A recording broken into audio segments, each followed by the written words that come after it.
उधर पाकिस्तान के कसूर में लश्कर आतंकवादियों की एक सभा हुई है। कसूर में लश्कर यौम तकबीर जलसा हुआ है। जलसे में लश्कर आतंकवादी सैफुल्ला कसूरी भी मौजूद था। आतंकी हाफिज के बेटे तलहा के साथ था सैफुल्ला। लश्कर के जलसे में पाकिस्तानी सेना के अफसर भी मौजूद थे। वैसे ये कोई नई बात नहीं है कि लश्कर के, जैश ए मोहम्मद के, आतंकवादियों के, टेररिस्ट के साथ पाकिस्तानी आर्मी के लोग ना मौजूद हों, क्योंकि ये उनकी पुरानी आदत रही है। जब आतंकवादियों को जहन्नुम पहुंचाया ऑपरेशन सिंदूर में, तो उनके जनाजे में भी पाकिस्तानी आर्मी के मेजर जनरल तक पहुंच गए थे। तो उनका दर्द समझ में आता है कि उनको अपने बड़े आतंकवादी खोने पड़े।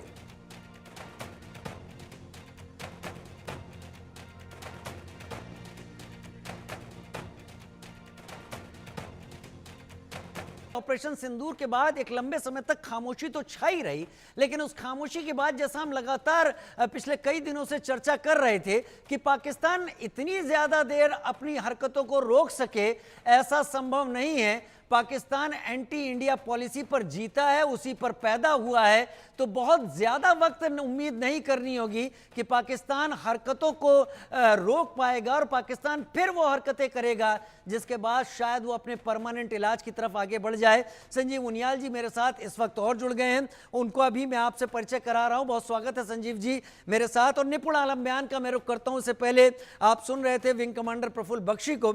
निपुण सर, पाकिस्तान से ऑपरेशन सिंदूर के बाद और उसके बीच में कई सारे बयान निकल कर सामने आए, लेकिन हमें लगता है और ऐसा समझ में आता है कि ऑपरेशन सिंदूर के दौरान कुछ तो ऐसा हुआ है जो आज मसूद अजहर की इस रिकॉर्डिंग और सैफुल्ला या तलहा सईद के इस बयान के साथ अब तक पाकिस्तानी एस्टेब्लिशमेंट के सुर बदले हैं, वो थोड़ा सा खामोश सा रहा है। लेकिन अजीब बात यह है कि इंटरनेशनली जिसे यूएन टेररिस्ट बताता है, जिसे यूएस टेररिस्ट बताता है, ये सारे नाम पाकिस्तान में जीते हुए, घूमते टहलते हुए मिलते हैं, फिर भी पाकिस्तान से इस बाबत कभी कोई पूछताछ नहीं होती। हालांकि बाकी सारे काम होते हैं तो हालात बिगड़ जाएंगे, एक मुल्क तबाह हो जाएगा, उसको लेकर बीच में सीजफायर का नाम लेकर कूदने वाले एक फेहरिस्त है। निपुण देखिए राजीव जी, अगर हम पाकिस्तान की बात करते हैं तो हम पाकिस्तान के बारे में एक बात हमेशा बोलते हैं कि पाकिस्तान को चलाने वाला ट्रिपल ए है। ट्रिपल ए मतलब अल्लाह, आर्मी और आपका अमेरिका। जब मैं अल्लाह की बात करता हूं तो यहाँ में गॉड से मतलब नहीं है, मेरा मतलब है रेडिकल और टेररिज्म का जो ये नेक्सस वहां पर बना हुआ है, जिसको हम लोग बोलते हैं कि एक एसेट की तरह जो भारत के विरुद्ध वो यूज करते हैं।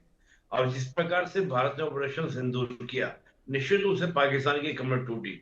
और जिस प्रकार के रेडिकल ग्रुप्स वहां पर है, कट्टरपंथी आतंकवादी जो है, इनको अपने आप को बचाना, अपने आप को संरक्षित करना या अपने समर्थकों को जिनके बीच में हीरो हैं उनके बीच में अपनी प्रासंगिकता को बनाए रखना बड़ा मुश्किल हो गया। तो इस प्रकार के जो बयान है, इस प्रकार की जो चीज आप देख रहे हैं, इनके जो मकसद है, मंसूबे ये है कि ताकि हम अपनी जनता को दिखाएं कि नहीं, हम नहीं, भारत डरा है, भारत हारा है।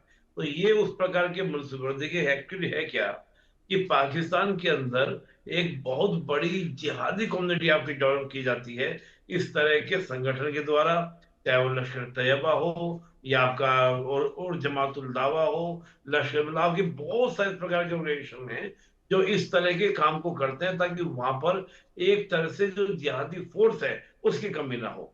भारत ने एक्शन लिया, एक्शन के बाद निश्चित रूप से हमने एक्शन लेने के बाद यानी कि इसको कॉस्ट ऑफ टेरर हमने बढ़ा दी है। पहली बार ऐसा हुआ है कि एक न्यूक्लियर स्टेट पावर के ऊपर हमने घर में घुसकर मारा, उनकी न्यूक्लियर ब्लैकमेलिंग को भी क्या कर दिया, हमने जीरो कर दिया, नील कर दिया कि क्या ये नहीं चलेगी। अब ऐसे में जो उस प्रकार के लीडर हैं, चाहे मसूद अजहर हो, हाफिज सईद हो या इनके और भी जितने भी आपके ऑर्गेनाइजेशन हैं या जो बस आपके नेता हैं, उनका अपना वजूद बचाए रखना, अपना अस्तित्व बचाए रखना, ये उतना ही ज्यादा भारी हो गया, मुश्किल हो गया। ऊपर से एक अननोन गनमैन वहां पर घूम रहे हैं जो चुन चुन कर क्या कर रहे हैं, ऐसे लोगों को हिट कर रहे हैं। तो ये जरूरी इन लोगों के लिए है कि इनके पास एक जिहादी फोर्स हो और ये पाकिस्तान की आर्मी के ऊपर, पाकिस्तान की सरकार के ऊपर एक दबाव डाले कि अगर हमारे ऊपर किसी भी तरह का कोई भी एक्शन या कोई भी हमला हुआ तो ये हमला कहीं ना कहीं पाकिस्तान स्टेट के प्रति मानेंगे। तो बहुत सारे इस प्रकार के फैक्टर हैं। लेकिन बड़ी बात यह है कि मुझे अभी भी एक बात लगती है, हमने कहा कि पाकिस्तान है कि सुधरेगा नहीं, भविष्य में पॉसिबिलिटीज बनती हैं।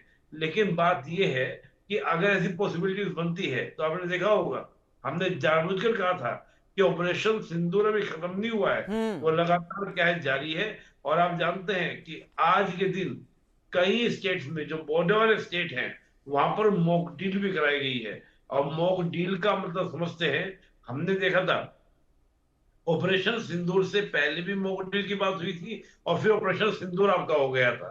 तो मुझे लगता है कि इन अगर तारों को, जैसे पीएम मोदी और आपने कहा, कि उनके बारे में समझना सोचना बड़ा आसान नहीं है। क्योंकि जानते हैं कि जो हमने लड़ाई छेड़ी है आतंकवाद के विरुद्ध, ये छोटी लड़ाई नहीं है, बड़ी लड़ाई है। और हम तो बार बार दुनिया को जाके यही बात कह रहे हैं कि हम अपनी लड़ाई नहीं लड़ रहे हैं, हम तो अपनी लड़ाई तो लड़ ही रहे हैं, लेकिन साथ साथ हम दुनिया की भी लड़ाई लड़ रहे हैं। हम्म हम जाकर हम्म उनको ये बता रहे हैं हम्म कि 9/11 का जो इंसिडेंट 2001 में हुआ था, उसको करने वाला ओसामा बिन लादेन कोई और नहीं, वो पाकिस्तान में मिला था।